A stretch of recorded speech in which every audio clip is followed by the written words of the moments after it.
अब यहां पर क्या है, ओम्स लॉ, ठीक है। तो ये तो आपकी बहुत ही बेसिक लॉ है in all the electrical engineering, for all the electrical engineering, ठीक है ना। या फिर आप जो है अगर किसी भी आप जो है ब्रांच के होंगे तो भी आपको ये बेसिक डेफिनेशन तो पता ही होगा, क्योंकि ये आप जो है 12th में भी पढ़ते हैं, in the class 12th you also study this, ठीक है ना। अब देखते हैं, तो ओम्स लॉ बेसिकली आपका जो है क्या कहता है, ठीक है ना। सपोज दैट कि कोई भी आपके पास कंडक्टर है या फिर कोई भी आपके पास जो है मटेरियल है, लेट अस टेक द, कोई भी आपके पास मटेरियल का मतलब क्या है, यहां पर आप कंडक्टर ले सकते हैं या फिर कोई भी आप जो है एक मटेरियल ले लीजिए, ठीक है। अब इसके बाद क्या है कि वहां पर हमने क्या किया कि पहले सबसे फर्स्ट ऑफ ऑल इसकी डिफरेंस स्टार्ट करने से पहले कुछ कंडीशंस हैं। कंडीशंस का मतलब क्या है, फिजिकल कंडीशंस आर कांस्टेंट। क्या है, physical conditions are constant, physical conditions are constant, ठीक है ना। तो फिजिकल कंडीशंस आपकी यहां पर जो कांस्टेंट रहेंगी, मतलब क्या है, बेसिकली आपको जो टेम्परेचर और प्रेशर को कांस्टेंट रखना है। फिजिकल कंडीशन का मतलब क्या हो गया, temperature and pressure constant, at constant temperature and at constant pressure. सबसे फर्स्ट ऑफ ऑल डेफिनेशन आपको जो है ये बात ध्यान में रखनी है। इसके बाद ओम्स लॉ बोलते हैं कि अगर आपका टेम्परेचर या फिर प्रेशर चेंज नहीं होता तब क्या होता है। तो क्या यहां पर आपका डेफिनेशन क्या होता है, the current flowing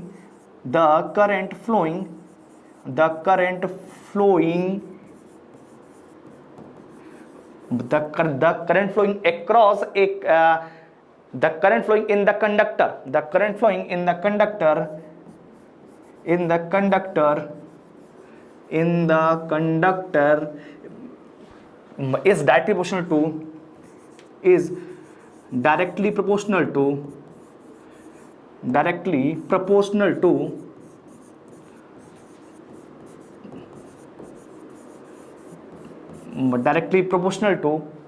the potential difference applied across the conductor. The potential difference applied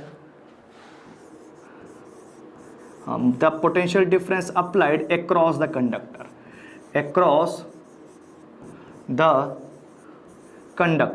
तो बहुत ही बेसिक डेफिनेशन है, बट यहां पर लोग जो है कंफ्यूज हो जाते हैं। अच्छा एक बात मुझको बताइए कि करंट पहले आएगी या फिर पोटेंशियल डिफरेंस पहले आएगा। मैंने आपको स्टार्टिंग में ही बताया था कि जब तक आपका पोटेंशियल डिफरेंस नहीं होगा तब तक वहां पर करंट आपकी फ्लो नहीं होगी। तो बेसिकली जो करंट फ्लो रही है ये आपका क्या है, इट इज द आउटपुट। आप इसको बोल सकते हैं ये आपका जो आउटपुट है, बट इनपुट क्या है, पोटेंशियल डिफरेंस है। तो सबसे पहले आपके पास क्या होना चाहिए, पोटेंशियल डिफरेंस होना चाहिए। अगर पोटेंशियल डिफरेंस है तो आपकी जो है करंट फ्लो होगी, अगर पोटेंशियल डिफरेंस नहीं होगा तो आपकी करंट जो है नहीं फ्लो होगी। इसका मतलब क्या है, आपको सबसे फर्स्ट ऑफ ऑल अगर मैं पूछूं तो यहां पर इंडिपेंडेंट और डिपेंडेंट पैरामीटर्स कौन से हो गए। तो यहां पर आप बोल सकते हैं कि इंडिपेंडेंट जो आपका होगा वो आपका पोटेंशियल डिफरेंस होगा। पोटेंशियल डिफरेंस आपका फर्स्ट आया है, उस पे आपका डिपेंड कौन कर रहा है, करंट डिपेंड कर रहा है। तो बेसिकली डेफिनेशन भी यही आपकी कहती है, the current flowing in the conductor, जो करंट आपकी जो फ्लो करेगी in the conductor is directly proportional to the potential difference applied across the conductor. वो क्या होगा, आपका जो है पोटेंशियल डिफरेंस, वो आपका क्या होगा, पोटेंशियल डिफरेंस के प्रोपोर्शनल होगा, ठीक है। ये आपका क्या हो गया, this is called as the basic law, ठीक है ना। तो ये आपका हो गया, this is called as the Ohm's law. इसको हम लोग जो है बोल सकते हैं ओम्स लॉ हो गया, ठीक है। तो सिंपल सी बात है, जब भी यहां पर अगर मैं यहां पर बात करता हूं कि यहां पर आपके पास क्या है, आपकी करंट फ्लो हो रही है, तो करंट फ्लो होने के लिए सबसे पहले आपके पास क्या होना चाहिए, पोटेंशियल डिफरेंस होना चाहिए।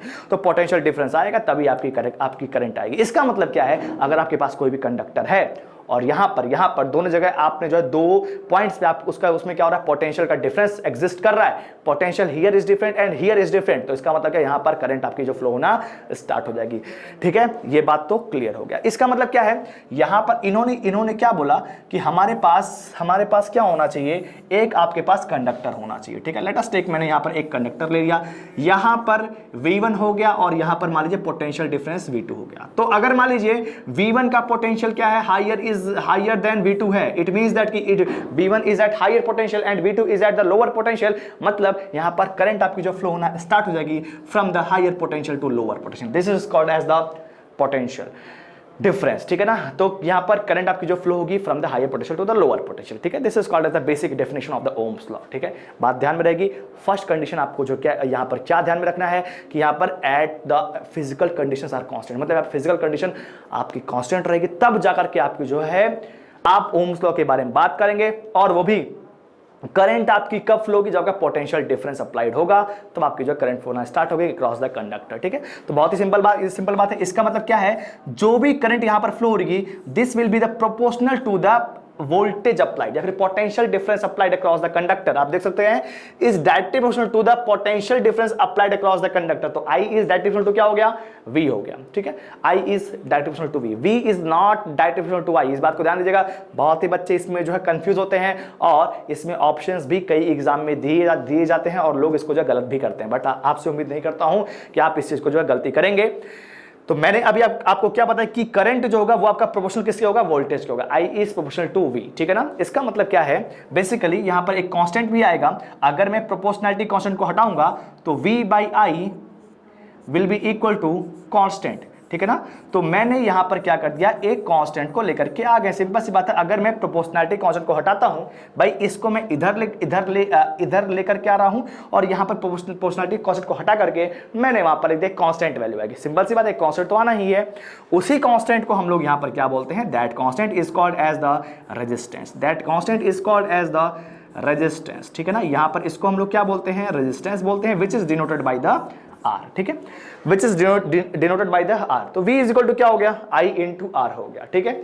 ये आपका क्या हो गया, बेसिक डेफिनेशन हो गया। इसका मतलब क्या, मैं ये भी बोल सकता हूं कि रेजिस्टेंस विल बी कांस्टेंट, ठीक है, resistance will be constant, but resistance अब मैं यहां पर क्यों बोला कि आपको जो है यहां पर टेम्परेचर या फिर प्रेशर को जो कांस्टेंट रखना है, क्योंकि मैंने आपको स्टार्टिंग में बोला था इसके पहले भी कि रेजिस्टेंस जो होता है वो आपका जो टेम्परेचर पर डिपेंड करता है। R is equal to rho into L by A में, rho into L by A में मैंने आपको बताया था कि जो रेजिस्टेंस है वो आपका लेंथ पे, एरिया पे और नेचर ऑफ द मटेरियल पे और टेम्परेचर पर भी डिपेंड करता है। इसका मतलब क्या, अगर आप जो वहां पर टेम्परेचर को वेरी करते हैं तो इसका मतलब resistance will also be varied, और अगर आपका रेजिस्टेंस यहां पर चेंज हो रहा है it means that the ratio of the V upon I will not be constant, hence the Ohm's law will not be valid, ठीक है ना। इस बात को ये बात आपका क्लियर हो गया। इसका मतलब क्या है, नॉन लीनियर जहां पर भी रेजिस्टेंस आपके होंगे वहां पर आपका ओम्स लॉ वैलिड नहीं होगा, ठीक है ना। इस बात को भी ध्यान दीजिएगा, नॉन लीनियर रेजिस्टेंस में आपका ओम्स लॉ वैलिड नहीं होता है, इसीलिए ट्रांजिस्टर्स फैमिलीज में आपका ओम्स लॉ वैलिड नहीं होता। For the diode circuit also Ohm's law is not valid, ठीक है ना। जहां पर भी नॉन लीनियर एलिमेंट्स आएंगे वहां पर आपका ओम्स लॉ वैलिड नहीं होगा। For the linear resistance only the Ohm's law is valid, ठीक है। तो बात एकदम क्लियर है। अच्छा, अगर सपोज दैट कि हमारे पास यहां पर V और I का यहां पर जो ग्राफ हो, जैसे लेट अस टेक कि यहां पर V हो गया और यहां पर I हो गया, तो इसका जो स्लोप होगा this is called as the, ये आपका 1 बाई R आ जाएगा, ठीक है ना, क्योंकि आपका यहां पर जो स्लोप होगा वो I अपॉन V होगा, तो I upon V will be equal to 1 by R आ जाएगा, ठीक है। या फिर आप इसको जो है ऐसे भी बोल सकते हैं कि अगर आपके पास यहां पर इस तरह से ग्राफ बनाया है, V यहां पर है और I यहां पर है, तो जो इसका स्लोप होगा that will be called as the resistance, linear resistance आप यहां पर देख सकते हैं, ठीक है ना। अच्छा, इसका मतलब क्या है, मैं यहां पर ये भी बोल सकता हूं कि V1 upon I1 will be equal to V2 upon I2 will be equal to V3 upon I3, ठीक है। this all values will be constant, ठीक है ना। तो ये भी हमारे जो दिमाग में रहेगा। This is called as the basic definition of the Ohm's law. इसके बाद चलते हैं नेक्स्ट टॉपिक पे, ठीक है फ्रेंड्स। तो देखते हैं यहाँ पर हमारा जो फर्स्ट क्वेश्चन जो लिखा हुआ है, ये आपका फर्स्ट क्वेश्चन जो दिया हुआ है, इसको लेके चलते हैं और देखते हैं इसका जो सोल्यूशन क्या होगा। द स्पेसिफिक, अभी जो मैंने पढ़ा है वही यहाँ पर अप्लाई होने वाला है, इस बात को ध्यान दीजिएगा। The specific resistance of the platinum at 0 degree Celsius is 10.5 micro ohm centimetre, ठीक है ना। अब यहाँ पर एक बात सोचिएगा कि आपका माइक्रो ओम सेंटीमीटर जो दिया है ये आपका बेसिकली क्या है, और मेंशन्ड भी है स्पेसिफिक रेजिस्टेंस है, it means that it is called as the resistivity, या फिर आप इसको बोल सकते हैं रो आपको जो गिवन है, ठीक है ना। तो रो आपको यहां पर गिवन है that is the 10.5 micro ohm centimetre.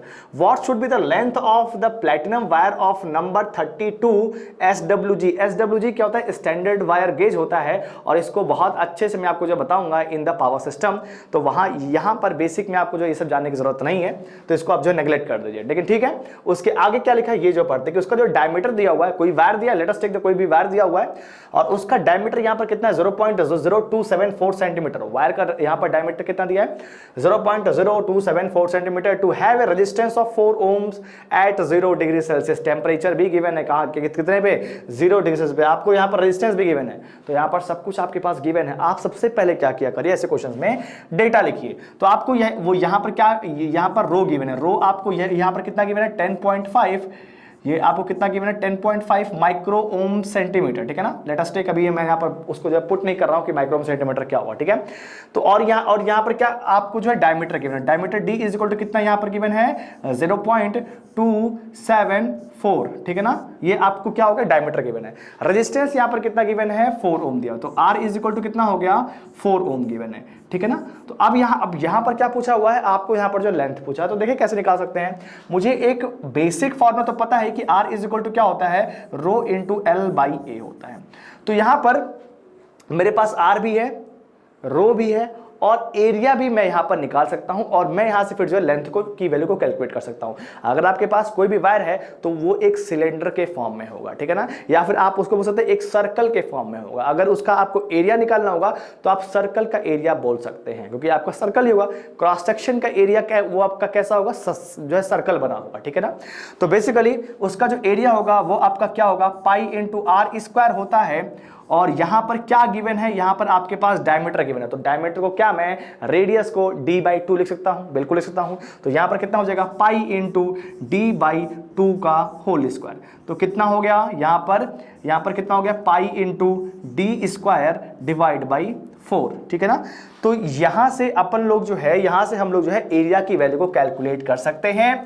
और जैसे ही मेरा यहां पर एरिया आ जाएगा तो क्या मेरे पास यहां पर सारी चीजें प्रेजेंट है, आर भी प्रेजेंट है, रो भी प्रेजेंट है, ए भी प्रेजेंट आ गया, तो क्या मैं लेंथ ऑफ द वायर की वैल्यू को कैलकुलेट कर सकता हूं, बिल्कुल कैलकुलेट कर सकता हूं। तो यहां पर देखते हैं एरिया आपका यहां पर जो है कितना आएगा, तो एरिया की वैल्यू को आप यहां से जो है निकाल सकते हैं। अच्छा, डी की जगह मैं यहां पर क्या पुट करूंगा, d will be equal to 0.0274। अब देखिएगा एक बात और भी ध्यान दीजिएगा कि आप कन्वेंशन के तौर पे आप सबको जो है मीटर में लेकर चलेगा, आप यहां पर सेंटीमीटर में लेकर के चल सकते हैं, बट मैं आपको ये बोलूंगा कि ऐसे क्वेश्चंस में जहां पर भी आपको ऐसा क्वेश्चन कभी पूछा जाए तो आप उसको जो है मीटर वाला ही कन्वेंशन जो है लेकर के चलिएगा, ठीक है। तो यहां पर हम जो है यहां पर देख सकते हैं ए विल बी इक्वल टू कितना हो जाएगा, यहां पर पाई इंटू डी की जगह मैं पुट कर सकता हूं 0.274 इसका होल स्क्वायर डिवाइड बाई 4, और यहां पर ये आपका किसमें है सेंटीमीटर में है। तो जब इसको आप मीटर में चेंज करेंगे तो बेसिकली कितना हो जाएगा 10 की पावर -2 हो जाएगा, और उसका अगर आप स्क्वायर कर रहे हो तो 10 की पावर -4 हो जाएगा। तो कितना हो जाएगा इंटू 10 की पावर -4 आ जाएगा, ठीक है ना। तो यहां से आपको जो है एरिया मिल जाएगा। अच्छा, एरिया अगर आपको यहां पर जो है वो जो है मिल गया तो बेसिकली अब आपको जो है क्या निकालना है, अब आपको क्या निकालना है, यहां पर जो लेंथ निकालना है। तो अब मैं यहां पर जो लिख सकता हूं, देखिएगा R इज इक्वल टू कितना आ गया रो इंटू एल बाई ए आ गया। तो यहां से मैं लेंथ इज इक्वल टू देख सकता हूं, length will be equal to r into A divide by rho. Resistance मुझको पता है कितना है गिवन है 4 ओम गिवन है, 4 ओम मैं यहां पर पुट कर दूंगा। एरिया जो इसके पहले मैंने निकाला था वो एरिया मैं यहां पर पुट कर दूंगा और डिवाइड बाई रो कर दूंगा। रो की जो वैल्यू वो 10.5 माइक्रो ओम सेंटीमीटर है, तो उसको मैं यहां पर लिखता हूं कि 10.5 इंटू 10 के पावर -6, और सेंटीमीटर को अगर मैं यहां पर मीटर में कन्वर्ट करूंगा तो बेसिकली 10 के पावर -2 से और मल्टीप्लाई कर दूंगा। तो यहां पर कितना हो जाएगा, ये आपका हो जाएगा 10.5 इंटू 10 के पावर -8, ठीक है ना। तो इसकी वैल्यू को मैं यहां उठा करके पुट कर दूंगा 10.5 इंटू 10 के पावर -8, ठीक है ना। तो सारी वैल्यूज मुझको यहां पर जो है पता है, तो क्या मुझको यहां पर लेंथ की वैल्यू को मैं कैलकुलेट नहीं कर सकता हूं, बिल्कुल कैलकुलेट कर सकता हूं। कितना जाएगा, ये आपका लेंथ जो है आ जाएगा कितना आएगा 2.249 मीटर, ठीक है। कितना आ जाएगा 2.249 मीटर। तो देखिए ऐसे भी क्वेश्चन एग्जाम में पूछे जाते हैं, बहुत ही सिंपल क्वेश्चन था, यहाँ पर आपको कोई जो दिक्कत नहीं होनी चाहिए। अब मैंने आपको स्टार्ट किया सबसे पहले बेसिक क्वेश्चन से, 1 बाय 1 हम जो लेवल को इंक्रीज भी करेंगे, कोई दिक्कत नहीं है। अब ये हमारा जो फर्स्ट क्वेश्चन जो है कंप्लीट होता है। इसके बाद देखते हैं हमारे पास एक और नेक्स्ट क्वेश्चन है। नेक्स्ट क्वेश्चन जो हमारे पास रहेगा वो क्या होगा, देखते हैं नेक्स्ट क्वेश्चन, ठीक है ना। अब क्वेश्चन नंबर 2 स्टार्ट करते हैं, ठीक है। देखते हैं क्वेश्चन नंबर 2 क्या दिए, यहाँ पर गिवन लिखा क्या है, देखिएगा ए क्वेश्चन नंबर 2 क्या लिखा है, एक करंट ऑफ, इसको ध्यान से पढ़ेगा, लिखा है एक करंट ऑफ 0.75 एम्पियर। यहां पर करंट आपको जो कितने गिवन है, 0.75 एम्पियर की यहां पर करंट फ्लो हो रही है। इस पास थ्रू एक कॉइल ऑफ नाइक्रोम वायर दिया हुआ है, कोई दिक्कत नहीं, कॉइल गिवन है, कॉइल के बारे में नहीं पता है, कोई दिक्कत नहीं, यहां पर आगे पढ़ते हैं। Is pass through a coil of nichrome wire which has a cross sectional area of 0.01 centimetre square. Area यहां पर गिवन है, ठीक है, करंट गिवन है, एरिया गिवन है। उसके बाद क्या है, if the resistivity of the nichrome is 108 into 10 के power -6 ohm centimetre and the potential difference across the ends of the coil is 81 volt, what is the length of the wire, what is the conductivity and the conductance of the wire. तो देखते हैं, बहुत ही simple यहां पर question दिया हुआ है। सबसे पहले यहां पर क्या पूछा हुआ, उसके सबसे पहले निकालते हैं what is the length of the wire. तो लेंथ ऑफ द वायर को अगर आपको जो कैलकुलेट करना है तो बेसिकली आपको यहां पर रेजिस्टेंस चाहिए, एरिया चाहिए और यहां पर जो है लेंथ चाहिए। अगर सारी चीज आपको जो है रेजिस्टिविटी चाहिए, सब कुछ अगर आपको जो है पता हो तो बेसिकली आप जो यहां पर लेंथ ऑफ द वायर को कैलकुलेट कर सकते हैं with the help of the formula. R is equal to, देखिएगा अभी मैंने इसके पहले आपको जो बताया था कि R इज इक्वल टू क्या हो सकता है, R is equal to V divide by I। Simple सी बात है, क्योंकि मुझको यहां पर लेंथ चाहिए तो मेरे दिमाग में ये बात तो आ रही है कि R is equal to rho into L by A से मैं वहां पर लेंथ की वैल्यू को कैलकुलेट कर सकता हूं। But for that we want the value of the resistance also, and the value of resistance is not given in this question. अगर यहां पर रेजिस्टेंस की वैल्यू नहीं दिया हुआ तो इसका मतलब आप यहां पर जो है लेंथ की वैल्यू को कैलकुलेट नहीं कर सकते हैं, because R is equal to rho into L by A। आपको यहां पर जो है रो आपको गिवन है, रेजिस्टिविटी इज गिवन, कितना है 108 into 10 के पावर -6 ओम सेंटीमीटर गिवन है, और साथ में यहां पर जो है एरिया भी आपको यहां पर गिवन है 0.01 सेंटीमीटर स्क्वायर एरिया गिवन है, रेजिस्टिविटी गिवन है। लेकिन आपको यहां पर क्या, यहां पर आपको जो है लेंथ गिवन नहीं है। तो लेंथ को पता करने के सबसे पहले आपको रेजिस्टेंस चाहिए, और यहां पर करंट और वोल्टेज दिया तो V is equal to IR से आप यहां पर रेजिस्टेंस की वैल्यू को इजीली कैलकुलेट कर सकते हैं। तो यहां पर देख सकते हैं कि यहां पर क्या हो जाएगा, वोल्टेज यहां पर कितना गिवन है, वोल्टेज इज 81 वोल्ट, और यहां पर करंट कितना यहां पर गिवन है 0.75 एम्पियर, 0.75 एम्पियर। तो यहां से हमारा जो रेजिस्टेंस आ जाएगा that will be equal to, resistance आपका जो है 108 ओम आ जाएगा, 108 ओम, ठीक है, 108 ओम यहां पर आपका क्या आ गया, रेजिस्टेंस आ गया, ठीक है, 108 ओम आपका क्या आ गया, रेजिस्टेंस आ गया। अच्छा एक बात बताइए, अब मुझको अगर जो है यहां पर लेंथ की वैल्यू को कैलकुलेट करना है तो R इज इक्वल टू, मैं क्या यूज करूंगा, R is equal to rho into L by A, ठीक है ना, rho into L by A। तो यहां पर L इज इक्वल टू कितना हो जाएगा, यहां पर L will be equal to R into A divide by rho, ठीक है ना। तो यहां पर मैं लेंथ की वैल्यू को कैलकुलेट कर सकता हूं, यहां पर R मुझको पता चल रहा है कितना आ गया, 108 ओम आ गया। तो 108 इंटू यहां पर एरिया यहां पर कितना गिरा, 0.01 सेंटीमीटर स्क्वायर। लेकिन मैंने आपको बताया क्या था कि जब भी यहां पर क्वेश्चन आप ऐसे करेंगे तो आप मीटर में लेकर के चलेंगे, इसका मतलब कितना आ जाएगा, यहां पर 0.01 इंटू 10 के पावर -4, क्योंकि यहां पर सेंटीमीटर स्क्वायर है तो आपको जब मीटर के स्क्वायर में कन्वर्ट करना पड़ेगा, और 1 सेंटीमीटर इज इक्वल टू 10 के पावर -2 मीटर होता है। इसका मतलब क्या होगा, जब इसका आप स्क्वायर करेंगे तो 10 के पावर -4 आ जाएगा, ठीक है। डिवाइड बाई कितना हो जाएगा, डिवाइड बाई क्या हो गया, रो हो गया। रो की जो आपकी वैल्यू कितनी गिवन है, 108 इंटू 10 के पावर -6 ओम, ठीक है। तो अब मैं इसको यहां पर जो है कट करता हूं, ठीक है, ये दोनों आपस में कैंसिल आउट हो गया, ये ऊपर गया तो 10 के पावर +2 बचा, ठीक है, ये आपका ऊपर गया तो कितना आ गया, ये आपका जो है ऊपर जाएगा तो कितना आ जाएगा, 10 के पावर, ये आपका कितना हो जाएगा 108 इंटू 10 के पावर -6, और यहां पर क्या गिवन है, ओम सेंटीमीटर गिवन है, तो इसको भी आपको जो है मीटर में कन्वर्ट करना पड़ेगा। तो बेसिकली यहां पर 10 के पावर -2 एक और मल्टीप्लाई हो जाएगा, ठीक है। अब यहां पर जब ये ऊपर जाएगा तो यहां पर कितना, 10 के पावर -8 हो गया, ऊपर गया तो यहां पर 10 के पावर +4 बचेगा, मतलब 0.01 इंटू 10 के पावर 4 कितना आ जाएगा आपका यहां पर 100। तो 100 metre is the right answer. तो देखिए यहां पर आप जो है बहुत ही सिंपल क्वेश्चन था कि R is equal to rho L by A से आप जो है डायरेक्टली यहां पर लेंथ की वैल्यू को कैलकुलेट कर सकते हैं। तो for that first of all we have to calculate the value of the resistance which can be find out with the help of the voltage and the current equation with the help of the Ohm's law। V is equal to IR, R is equal to V upon I, ठीक है। तो बहुत ही simple बात होगी। इसके बाद देखते हैं, तो यहां पर क्या आ गया कि नेक्स्ट जो है हम लोग यहां पर देख सकते हैं नेक्स्ट हमारे पास क्या पूछा है, यहां पर हमने जो है निकाल दिया क्या कि what is the length of the wire, what is the conductivity पूछा हुआ। तो कंडक्टिविटी निकालने के लिए आपको पता है कंडक्टिविटी जो होती है उसको हम लोग किससे शो करते हैं, सिग्मा से। तो सिग्मा इज इक्वल टू क्या होता है, 1 डिवाइड बाई रेजिस्टिविटी होती है। रेजिस्टिविटी यहां पर कितना गिवन है, 108 इंटू 10 के पावर -6 ओम सेंटीमीटर। तो इसका मतलब क्या हो जाएगा, इसको मैं यहां पर पुट कर सकता हूं कि 1 डिवाइड बाई 108 इंटू फिर से करता हूं, तो सिग्मा इज इक्वल टू कितना हो जाएगा, sigma will be equal to sigma will be equal to 1 divide by resistivity कितना हो गया, 1 डिवाइड बाई 108 इंटू 10 के power -6 and to convert the centimetre into the meter we have to multiply with the 10 के power -2। ठीक है, तो इसका मतलब क्या हो जाएगा, यहां से आपको जो है सिग्मा मिल जाएगा, that is called as the sigma और called we can call it as the conductivity whose value will be equal to 92.59 into 10 के पावर 4। ठीक है, अब एक बात मुझको ये बताइए कि जो आपकी कंडक्टिविटी होती है उसका यूनिट क्या होता है। तो कंडक्टिविटी का यूनिट जो आपका होगा वो आप ऐसे निकाल सकते हैं, देखिएगा यहां पर R इज इक्वल टू क्या होता है, रो इंटू एल बाई ए। ठीक है, रो जो आपका होता है वो क्या होता है, rho will be equal to R into A divide by L. ठीक है, यहां से 1 बाई रो जो होगा that is called as the sigma, this will be equal to L upon R into A.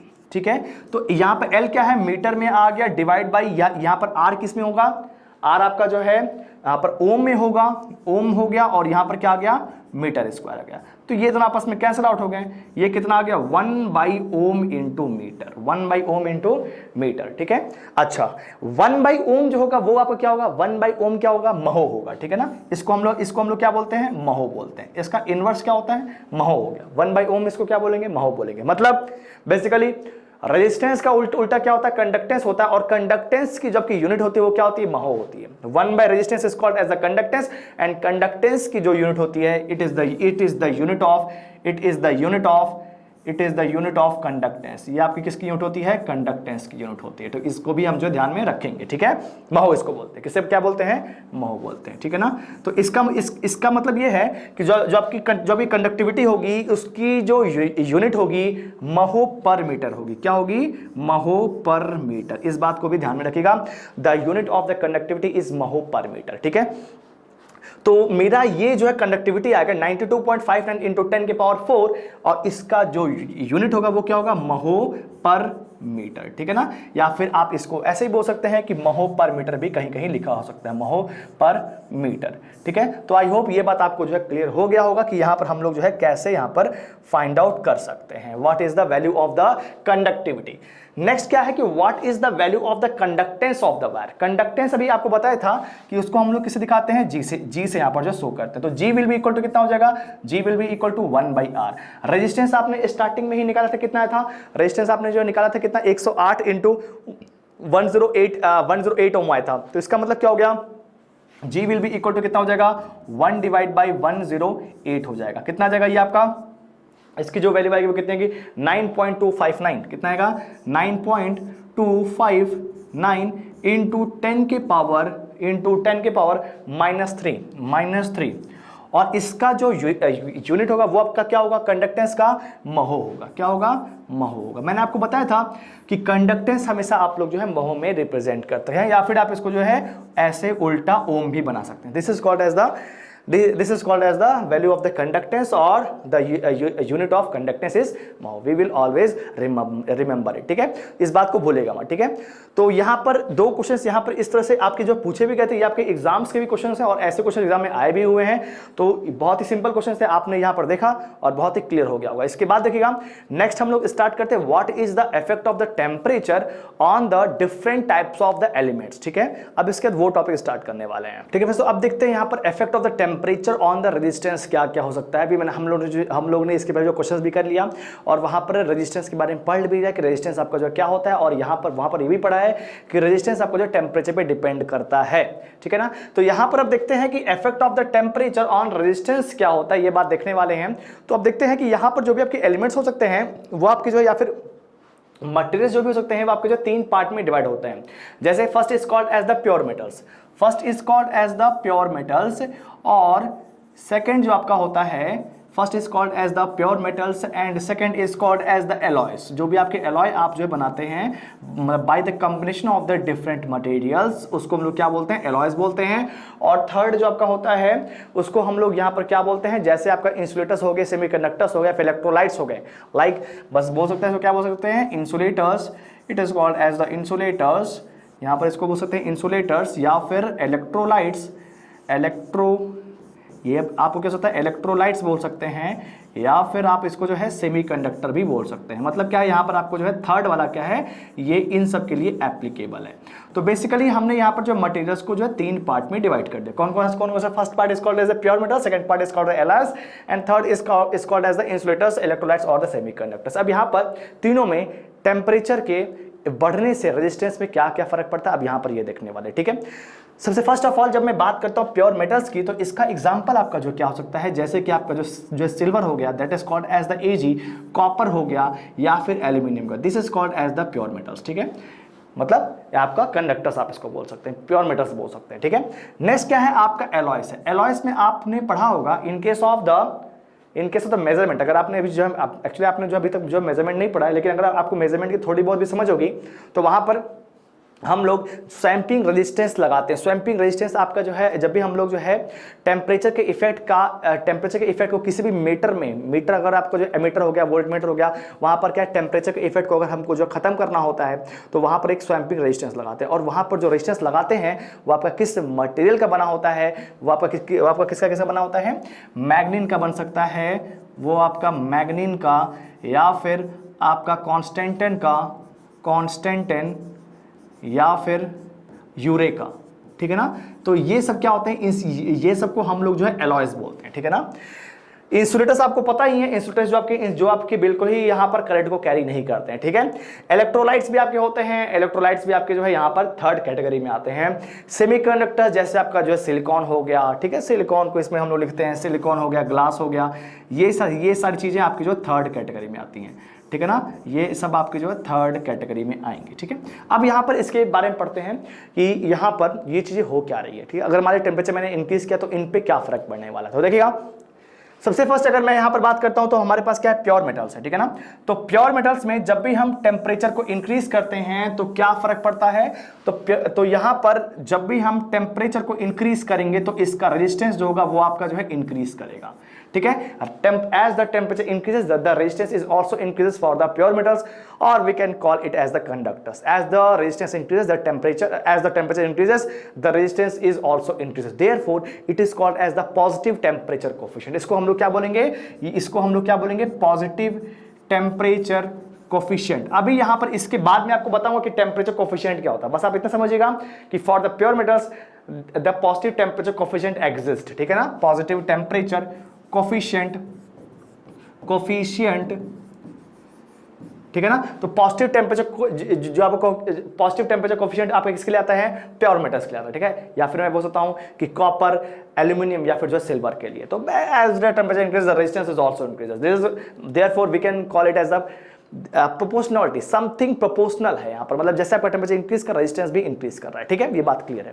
Second देखते हैं, सेकंड जो हमारा टर्म था वो आपका क्या था, second is called as the alloys. तो एलॉयज में क्या होता है, ध्यान दीजिएगा, यहाँ पर एलॉयज है, सेकंड आपका क्या है, एलॉयज है, जिसका आपका एग्जांपल क्या क्या था, मैंने आपको बताया था कि ये आपका जो यूरेका हो सकता है, कॉन्स्टेंटेन हो सकता है, या फिर कॉन्स्टेंटेन या फिर मैग्नेट, ठीक है। इसमें क्या होता है, टेम्परेचर अगर आप इंक्रीज करते हैं, ध्यान दीजिएगा, टेम्परेचर इंक्रीज करते हैं तो रेजिस्टेंस में भी इंक्रीज होता है, but very low increase in resistance. मतलब हो सकता है कि टेम्परेचर के बढ़ाने पर आपका रेजिस्टेंस जो है काफी ज्यादा इंक्रीज हो रहा हो in case of the pure metals, but अगर आप बात करेंगे यहां पर जो है एलॉयज की, तो टेम्परेचर अगर आप इंक्रीज करते हो तो रेजिस्टेंस में यहां बहुत ज्यादा वेरिएशन नहीं होता है, बहुत ही कम वेरिएशन होता है। जैसे मैं यहाँ पर बोल सकता हूँ कि 0.00001 ओम पर डिग्री सेल्सियस, मतलब क्या है, अगर आप 1 डिग्री सेल्सियस अगर आप जो टेम्परेचर बढ़ाएंगे तो रेजिस्टेंस में कितना इफेक्ट पड़ रहा है, 0.00001 ओम का पड़ रहा है। तो ये आप क्या, इसको आप जो नलिफाई कर सकते हैं या फिर आपको जो नेग्लिजिबल भी कर सकते हैं। तो बेसिकली टेम्परेचर को इफेक्ट को जहां पर मुझे खत्म करना हो, मतलब क्या है, अगर यहां पर टेम्परेचर जो है टेम्परेचर बढ़ रहा हो, उस वाले कंडीशन में रेजिस्टेंस पे कोई भी फर्क ना पड़े, वहां पर हम ऐसा एलॉयस यूज करते हैं। मतलब क्या, टेम्परेचर के बढ़ने पे रेजिस्टेंस पे लगभग निग्लिजिबल इफेक्ट आ रहा है, ठीक है ना। तो उसको हम लोग क्या बोलते हैं, एलॉयस बोलते हैं। और इसको भी हम लोग पॉजिटिव टेम्परेचर कोफिशिएंट बोलते हैं। बहुत बार एग्जाम में पूछा हुआ है कि जो एलॉयस होते हैं उसमें टेम्परेचर कोफिशिएंट कैसा होता है, तो यहां पर भी क्या होता है, पॉजिटिव टेम्परेचर कोफिशिएंट होता है। यहां पर भी क्या होगा, पॉजिटिव टेम्परेचर, यहां पर भी क्या होगा, पॉजिटिव टेम्परेचर कोफिशिएंट, ठीक है ना। यहां पर भी पॉजिटिव टेम्परेचर कोफिशिएंट होगा, ठीक है ना, इस बात को ध्यान रखिएगा। इसके बाद देखते हैं नेक्स्ट जो हमारा है, that is called as the third. और जो हमारे पास थर्ड है वो आपका क्या है, उसमें आपको जो है पता ही है कि थर्ड में हम लोग को यहां पर पढ़ना क्या, सेमीकंडक्टर्स, या फिर सेमीकंडक्टर्स हो गए, इंसुलेटर्स हो गए, या फिर आपको जो इलेक्ट्रोलाइट्स हो गए। जिसमें मैं एग्जांपल दे सकता हूं किसका, सिलिकॉन का, ग्लास का, वार्निश का, एक्सेट्रा। यहां पर क्या होता है, जो थर्ड है, third is called as the semiconductors, ठीक है ना। Let us take the example of semiconductors और द इंसुलेटर्स। सेमीकंडक्टर्स और इंसुलेटर्स, ठीक है ना, ये आपका क्या हो गया, इंसुलेटर्स हो गए। तो यहां पर किसका इफेक्ट आता है देखते हैं। तो यहां पर जैसे ही आप यहां पर टेम्परेचर को इंक्रीज करते हैं, इसका रेजिस्टेंस जो है डिक्रीज करता है। As the temperature increases the resistance is decreases. It means that here we have negative resistance coefficient, negative resistance coefficient. तो ये भी एग्जाम में पूछा गया है कि किस मटेरियल्स के लिए आपका जो है नेगेटिव टेम्परेचर कोफिशिएंट होता है। तो फॉर द सेमीकंडक्टर्स, इंसुलेटर्स और the electrolytes we have negative temperature coefficient. It means that as the temperature increases our resistance starts decreasing in nature. तो ये बात को भी हम जो है ध्यान में रखेंगे। तो इसको क्या बोलेंगे, नेगेटिव टेम्परेचर कोफिशिएंट, ठीक है। तो यहां पर ये तो आपका क्या होगा कि मैंने आपको बोल दिया कि आपका जो है यहां पर पॉजिटिव टेम्परेचर कोफिशिएंट हो गया, फिर नेगेटिव टेम्परेचर कोफिशिएंट हो गया। ये टेम्परेचर कोफिशिएंट क्या होता है, ठीक है ना। अब देखते हैं कि हमारे पास क्या है कि टेम्परेचर कोफिशिएंट हमको जो पढ़ना है कि बेसिकली क्या है, टेम्परेचर कोफिशिएंट यहां पर क्या हो रहा है, ठीक है। तो अब नेक्स्ट टॉपिक है, ये आपका क्या है कि टेम्परेचर कोफिशिएंट, ठीक है ना, टेम्परेचर कोफिशिएंट। तो अब यहां पर नया टॉपिक है temperature coefficient of the resistance. आप बोल सकते हैं कि टेम्परेचर कोफिशिएंट, इसको हम लोग यहां पर डिनोट किससे करेंगे, अल्फा से डिनोट करेंगे। इस बात को ध्यान दीजिएगा, we will denote it with the alpha sign, ठीक है। अब देखिएगा कि जैसे मैं यहां पर स्टार्टिंग में ले रहा हूं कि आपके पास एट 0 डिग्री सेल्सियस, ध्यान दीजिएगा, मैं इसको जो है दो पार्ट में यहां पर कर लेता हूं। तो at 0 degree Celsius, let us take example कि एट 0 डिग्री सेल्सियस आपका जो रेजिस्टेंस है, एट 0 डिग्री सेल्सियस आपका जो रेजिस्टेंस है वो क्या है, आर नॉट है। ये वो R naught is the initial value of the resistance at 0 degree Celsius, ठीक है। टेम्परेचर का इफेक्ट को हम लोग यहां पर देखने वाले। तो इसका मतलब क्या, जैसे हम टेम्परेचर को वेरी करेंगे तो रेजिस्टेंस की वैल्यू को भी, रेजिस्टेंस की जो वैल्यू है वो भी आपकी जो वेरी करेगी। वो कैसे वेरी करेगी हम लोग यहां पर ले रहे हैं, ठीक है। सबसे पहले टेम्परेचर इज इक्वल टू कितना है, 0 डिग्री सेल्सियस है। वहां पर जो का टेम्परेचर उस वो आपका क्या है, आर नॉट है या फिर आर 0 है। और अगर मैं यहां पर जो है टी डिग्री सेल्सियस ले रहा हूं, एट टी डिग्री सेल्सियस, यहां पर क्या है, आपका जो टेम्परेचर अब क्या है, टी डिग्री सेल्सियस है। तो यहां पर जो रेजिस्टेंस है वो आपका क्या है, आर टी है, ठीक है ना। R T is the resistance at T degree Celsius, ठीक है। ये भी दिमाग में रखिएगा। इसका मतलब क्या है, टेम्परेचर, यहां पर टेम्परेचर में भी वेरिएशन हो रहा है और रेजिस्टेंस में भी वेरिएशन हो रहा है। आप देख सकते हैं कि टेम्परेचर 0 से टी डिग्री सेल्सियस तक गया होगा, इंक्रीज हुआ होगा, और वैसे ही यहां पर रेजिस्टेंस आर नॉट से आर टी हुआ। अब यहां पर क्या इफेक्ट आ रहा है देखते हैं, ठीक है। इसका मतलब क्या है, जो आपका रेजिस्टेंस है आपका जो वेरी कर रहा है वो आपका R T minus of R not आ गया, ठीक है। This is called as a difference in the resistance because of the difference in the temperature, ठीक है। ये आपका क्या है, बेसिक सिस्टम है। ये आपका किस पे डिपेंड करेगा, जो भी आपका डिफरेंस होगा रेजिस्टेंस, ये आपका डायरेक्टली प्रोपोर्शनल किसके होगा, आर नॉट के प्रोपोर्शनल होगा। इनिशियल वैल्यू पे ही आपका जो है डिफरेंस भी आपका प्रोपोर्शनल होगा। इनिशियल वैल्यू आपकी जितनी ज्यादा होगी, डिफरेंस भी उतना ज्यादा होगा। Difference of the value of the resistance will also be same, और not same, proportional to the initial value of the resistance, ठीक है। ये तो बात सिंपल सी है कि R T minus of R not will be proportional to the R not, ठीक है। इसके बाद मैंने यहां पर कंडक्टर्स में आपको जो क्या बोला या फिर जो प्योर मेटल्स में क्या बोला है कि जो भी आपका रेजिस्टेंस होगा वो आपका जो टेम्परेचर के, अगर आपका टेम्परेचर इंक्रीज कर रहा है तो आपका रेजिस्टेंस भी इंक्रीज कर रहा है। इट मींस दैट कि मैं इस यहां पर ये भी बोल सकता हूं कि R T minus of I naught, मतलब क्या है, जो डिफरेंस होगा which will be also proportional to temperature, will also be proportional to the temperature. As temperature increases, the difference in the resistance will also be increasing in nature. इसका मतलब क्या है, मैं इसको यहां पर इस तरह से लिख सकता हूं कि RT minus of R naught will be directly proportional to the from the first and second, दो इक्वेशन आ गई है तो फर्स्ट और सेकंड को मैं यहां पर जो कंबाइन कर रहा हूं तो क्या हो जाएगा R naught into T, ठीक है, R naught into T मैंने यहां पर लिख दिया, ठीक है। अब यहां पर प्रोपोर्शनैलिटी कांस्टेंट को मैं यहां पर हटाऊंगा, इसके बाद मैं यहां पर लिख सकता हूं कि R T minus of R not will be equal to, यहां पर क्या आ जाएगा अल्फा, यहां पर क्या आ गया alpha into R naught into T. यहां पर प्रोपोर्शनैलिटी कांस्टेंट को हटा करके मैंने जो अल्फा से इसको जो है डिनोट कर दिया। Alpha is called as the temperature coefficient. अब देखिएगा यहां पर अल्फा को मैं अल्फा नॉट बोल रहा हूं, ठीक है, यहां पर अल्फा को मैं जो अल्फा नॉट बोल रहा हूं, alpha naught is the alpha not यहां पर क्यों बोल रहा हूं, क्योंकि ये आपका जो टेम्परेचर कोफिशिएंट है ये आपका 0 डिग्री सेल्सियस पे है। अब देखिएगा यहां पर बहुत लोगों को एक बात बहुत बड़ी जो कंफ्यूजन होता है कि temperature coefficient should be constant, but temperature coefficient is always dependent upon the temperature. इसका मतलब क्या है कि यहां पर आप कभी ये बात बोल नहीं सकते हैं कि temperature coefficient is independent of temperature. आप देख सकते हैं कि alpha not will be equal to RT minus of वो R naught divide by R naught into T है। इसका मतलब क्या है, आपका टेम्परेचर को अगर मैं इंक्रीज करूंगा तो आपका जो अल्फा नॉट है temperature coefficient will be start decreasing in. तो इसका मतलब क्या है, टेम्परेचर का जो आपका इफेक्ट है वो आपका जो टेम्परेचर कोफिशिएंट पर भी पड़ता है, ठीक है ना। इस बात को ध्यान दीजिएगा, बहुत बार लोग ये बात को गलत करते हैं कि temperature coefficient is independent of the temperature. It is not, temperature coefficient is dependent upon the temperature. आप यहां पर देख भी सकते हैं, ठीक है ना। इसीलिए मैंने यहां पर अल्फा नॉट लिया, ठीक। Alpha naught is the initial value of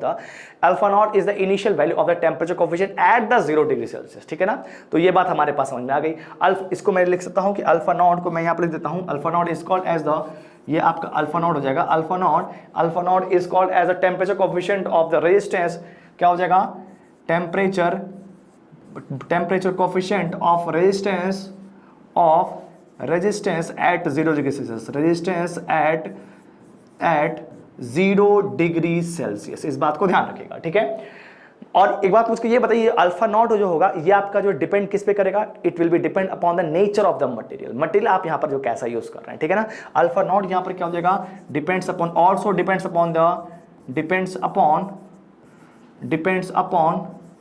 the nature of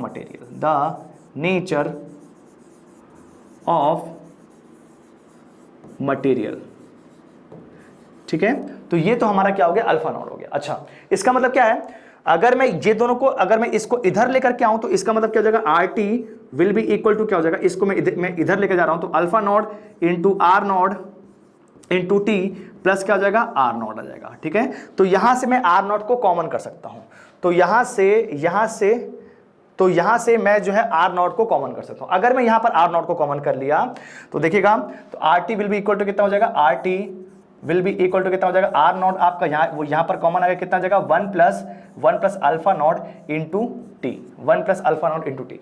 this is called as the expression for the variation of the resistance with respect to temperature। तो आप देख सकते हैं कि RT is called as the resistance at the T degree Celsius and R naught is the value of the resistance at 0 degree Celsius and alpha naught is called as the temperature coefficient at 0 degree Celsius and T is called as a temperature।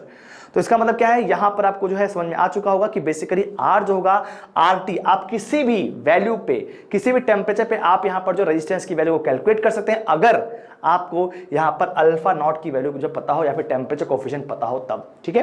तो उससे आप जो है इसको easily solve कर सकते हैं। आप ये फॉर्मूले को अपने दिमाग में रखिएगा, इसके बाद इसमें हम लोग और भी वेरिएशंस करेंगे, ठीक है ना। तो यहां से एक बार बताइए, यहां से मैं अल्फा नॉट की वैल्यू को भी निकाल सकता हूं। आप यहां पे देखिए, अल्फा नॉट जो होगा वो कितना हो जाएगा, alpha not will be equal to R T minus of R naught, R T minus of, ये क्या हो जाएगा, आर टी, यहां पर क्या हो जाएगा, R T minus of R naught, R T minus of R naught divide by R naught into T. R naught into T, ठीक है।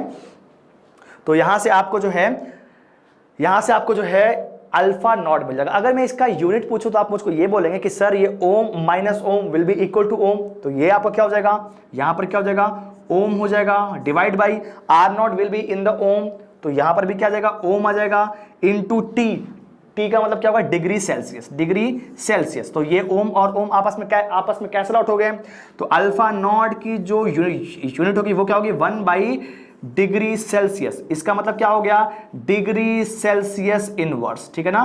तो this is called as the alpha not और the coefficient of the temperature coefficient, ठीक है ना, temperature coefficient of the resistance, its unit is per degree Celsius, तो इस बात को भी ध्यान में रखिएगा, ठीक है। अच्छा, एक बात मुझको ये बताइए कि अगर मैं अल्फा नॉट की वैल्यू को ऐसे भी यहां पर डिफाइन कर सकता हूं, देखिएगा, अगर सपोज दैट कि आर नॉट जो initial value of the resistance is 1 ohm and T is initial temperature आपका जो है, जो आपने टेम्परेचर आपने जो चेंज किया वो आपने 1 डिग्री सेल्सियस का आपने जो टेम्परेचर चेंज किया है, तो R not will be equal to 1 ohm हो जाएगा, T will be equal to 1 degree Celsius हो जाएगा, तो alpha not will be equal to R T minus of R not, मतलब क्या, final resistance minus of initial resistance. This will be also called as the alpha not और the temperature coefficient of the resistance. तो I hope ये बात आपको जो है clear हो रहा होगा कि टेम्परेचर कोफिशिएंट अगर कभी भी आपको जो है निकालना हो रेजिस्टेंस को, तो आप कैसे निकाल सकते हैं, तो R is equal to R naught 1 plus alpha naught into T. T is called as the difference in the temperature, क्योंकि आप यहां पर स्टार्टिंग किससे किए थे, 0 डिग्री सेल्सियस से किए थे। Alpha naught is called as the temperature coefficient, R naught is called as the value of the resistance at 0 degree Celsius and RT is called as the resistance of the value of the resistance at T degree Celsius। तो I hope ये बात आपको जो है clear हो चुकी है। इसके बाद चलते हैं नेक्स्ट टॉपिक पे।